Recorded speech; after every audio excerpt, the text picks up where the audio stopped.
നമസ്തേ. നമ്മൾ ഭക്ഷണം കഴിക്കാനിരിക്കുമ്പോൾ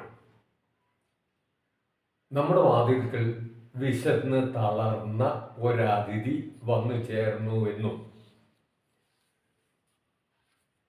വിളമ്പി വെച്ച ആഹാരം അയാൾക്ക് കൊടുത്തു എന്നും വിചാരിക്കുക.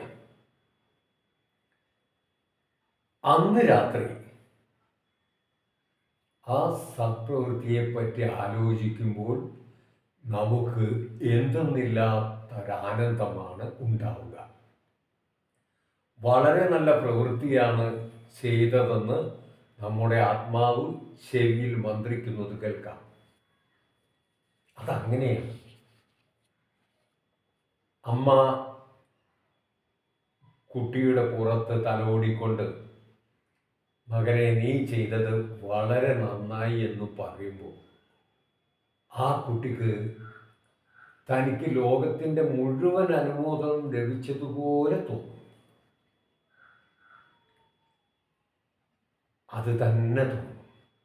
ആത്മാവ് അകത്ത് നിന്ന് നന്നായി എന്ന് പറയുമ്പോൾ, നമ്മെ പ്രോത്സാഹിക്കുമ്പോൾ, അതോടുകൂടി ജീവിതത്തിൽ ഭോഗത്തിലുള്ള താല്പര്യം സദാചാരത്തിലായി തീരുന്നു.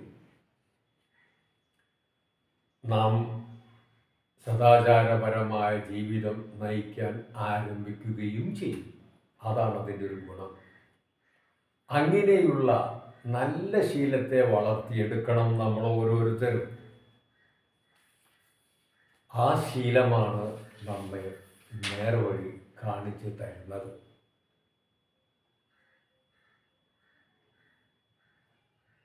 അത് നമ്മുടെ സഹജ ധർമ്മമാണ്.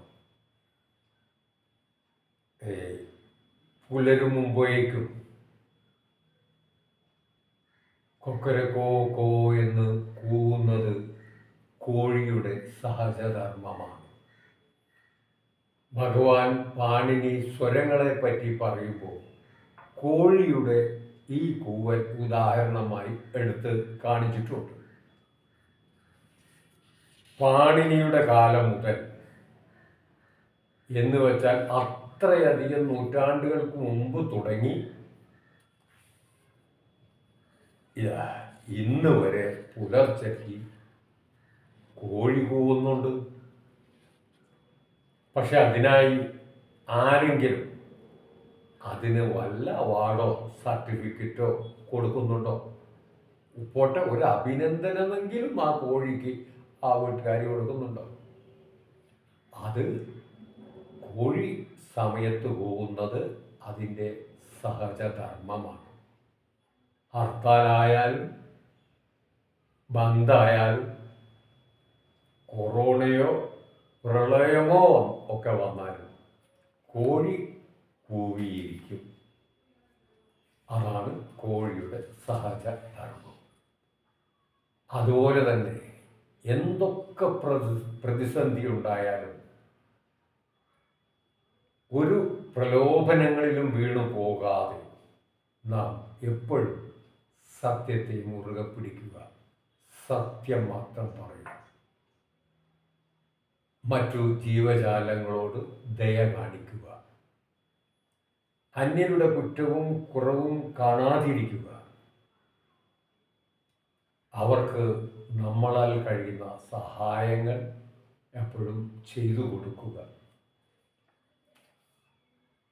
അങ്ങനെയുള്ള കർമ്മങ്ങളെല്ലാം സജ്ജനങ്ങൾക്ക് സഹജമാണ്. മറ്റുള്ളവരെ സഹായിക്കുന്നത് ഒരു ലഹരിയായിരിക്കണം. അതുപോലെ തന്നെ ആരോടും വെറുപ്പ് കാണിക്കാതെ പെരുമാറുക. ഇങ്ങനെയൊരു ശീലത്തെ നാം വളർത്തിക്കൊണ്ടുവരണം. എല്ലാം മനസ്സിൻ്റെ ശീലങ്ങളാണ്. കൃത്യസമയത്ത് ചായ കുടി ശീലമാക്കിയവർക്ക് ആ സമയത്ത് അത് കിട്ടിയില്ലെങ്കിൽ തലവേദനയും മറ്റ് അസ്വസ്ഥതകളും ഒക്കെ അനുഭവപ്പെടും. കാണാറുണ്ടല്ലോ, പലരും പറയാറുണ്ട് ചായ കിട്ടാത്തതുകൊണ്ട് ഒരു തലവേദന. അതുപോലെ ലഹരി ശീലമാക്കിയവർക്ക് സമയത്തിന് അത് കിട്ടാനാൽ ആകെ വെപ്രളമായിരിക്കും, ഭ്രാന്തന്മാരെ പോലെ ബഹളമുണ്ടാകും. ഇന്നലെ വരെ പാലിച്ചു കൊണ്ടുവന്ന ശീലം ഇന്ന് ആ സമയമായപ്പോൾ അവരെ ഓർമ്മിച്ചുകൊണ്ടിരിക്കുകയാണ്. ഇതുപോലെ ഏതൊരു കാര്യത്തിലും ചിട്ട വെച്ച് നീങ്ങുകയാണെങ്കിൽ അതിൽ നിന്ന് നമുക്കൊരു സ്വഭാവമുണ്ടാകും. അത് കൃത്യസമയത്ത് തന്നെ നമ്മെ ഉണർത്തും. ഭക്ഷണ കാര്യത്തിലായാലും ഉറങ്ങുന്ന കാര്യത്തിലായാലും കർമ്മം ചെയ്യുന്ന കാര്യത്തിലായാലും നമ്മളൊരു ചിട്ട ശീലമാക്കുകയാണെങ്കിൽ അത് നമുക്കെപ്പോഴും ഗുണകരമായിരിക്കും. ഇപ്പോൾ പുലർച്ചെ 5 മണിക്ക് ട്രെയിനിൽ യാത്ര ചെയ്യണം. അതിന് 4 മണിക്ക് എഴുന്നേൽക്കണം, കുളിക്കണം, ആഹാരം കഴിക്കണം, വസ്ത്രങ്ങൾ എടുക്കണം, ഇതൊക്കെ വേണം. അതിന് ഒട്ടും ടെൻഷൻ വേണ്ട, അലാറം വെക്കുകയും വേണ്ട. എനിക്ക് 4 മണിക്ക് എഴുന്നേൽക്കണമെന്ന് രാത്രി കിടക്കുമ്പോൾ മനസ്സിനോട് പറഞ്ഞു നോക്കൂ. കൃത്യം 4 മണിക്ക് മനസ്സ് നമ്മെ വിളിച്ചുണർത്തിയിരിക്കും. അതാണ് മനസ്സിൻ്റെ സ്വഭാവം. നാം ഏതും ഒരു ശീലമാക്കി വെക്കുക, നല്ല ശീലമാക്കുക. ആ നല്ല ശീലങ്ങളെയാണ് നാം വളർത്തിയെടുക്കേണ്ടത്.